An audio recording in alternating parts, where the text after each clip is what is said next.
Assalamualaikum warahmatullahi wabarakatuh. Perkenalkan, nama saya Ananda Adila dengan NIM 4231141018. Kali ini saya akan menjelaskan sedikit mengenai ciri morfologi daun.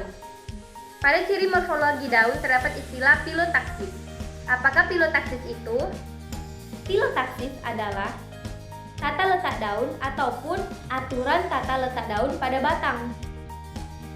Contoh filotaksis atau tata letak daun yaitu filotaksis berseling, folia sparsa, dan folia verticillata.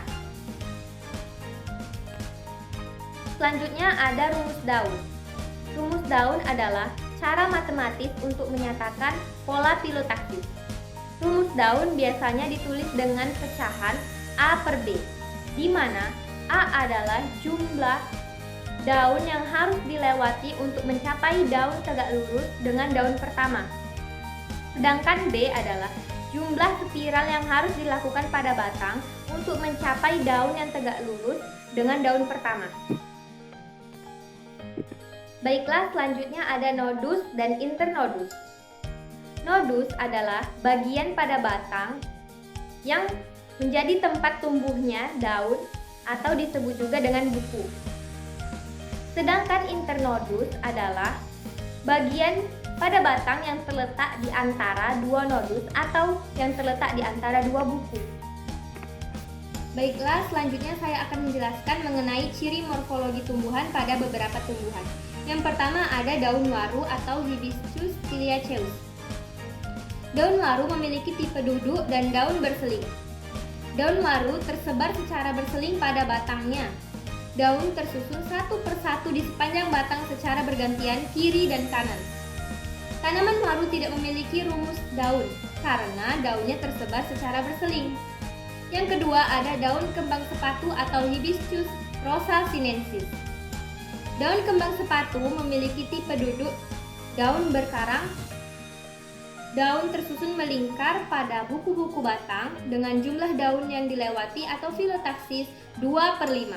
Artinya, terdapat 2 daun yang dilewati sebelum kembali ke daun pertama pada lingkaran berikutnya. Selanjutnya yang ketiga ada daun soka atau Ixora paludosa. Daun soka memiliki tipe duduk dan daun berkarang. Daun soka tersebar secara berseling pada batangnya. Daun soka tersusun melingkar pada buku batang dengan jumlah daun yang dilewati atau filotaksis 3/8. Artinya, 3 daun yang dilewati sebelum ke daun pertama. Yang keempat ada daun mengkudu atau Morinda citrifolia. Daun mengkudu memiliki pola persebaran yaitu berhadapan dan berseling. Daun-daun ini biasanya tersusun pada ruas-ruas batang secara berselang-seling dengan sudut 180 derajat antara satu pasang daun dengan pasangan daun lainnya. Yang kelima ada daun oleander, Nericum oleander. Daun oleander memiliki tata letak berkarang atau folia verticillata, yaitu terdapat lebih dari 2 di setiap buku. Pola berkarang, dan pada setiap daun terdapat 3 atau lebih daun yang duduk. Yang keenam ada daun nangka atau Artocarpus heterophyllus. Tata letak daun nangka berhadapan satu sama lain. Rumus daun nangka adalah 1/2.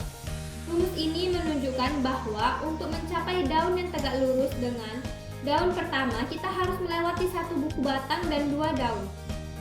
Pola persebaran daun nangka adalah merata. Artinya daun-daun nangka tersebar secara merata di sepanjang batang. Yang ketujuh ada daun alamanda atau Alamanda catahartica. Alamanda memiliki tata letak daun berkarang. Artinya daun-daun tersusun melingkar pada batang dengan lebih dari 2 daun pada setiap buku-bukunya. Pola persebaran daun merata, artinya jarak antar daun pada batang relatif sama. Yang kedelapan ada daun ketela pohon atau Amanihot utilissima. Tata letak daun ini adalah tersebar atau folia sparsa. Artinya setiap buku batang hanya terdapat 1 daun. Rumus daun adalah 2/5.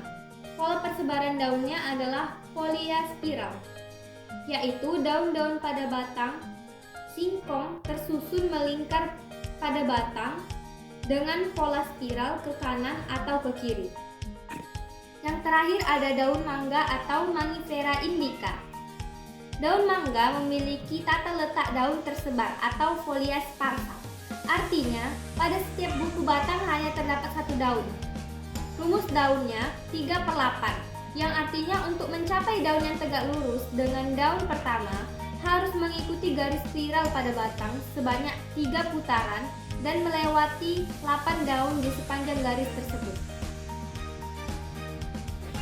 Mungkin itu saja penjelasan dari saya mengenai ciri morfologi daun. Apabila terdapat kesalahan, saya mohon maaf. Saya akhiri. Wassalamualaikum warahmatullahi wabarakatuh.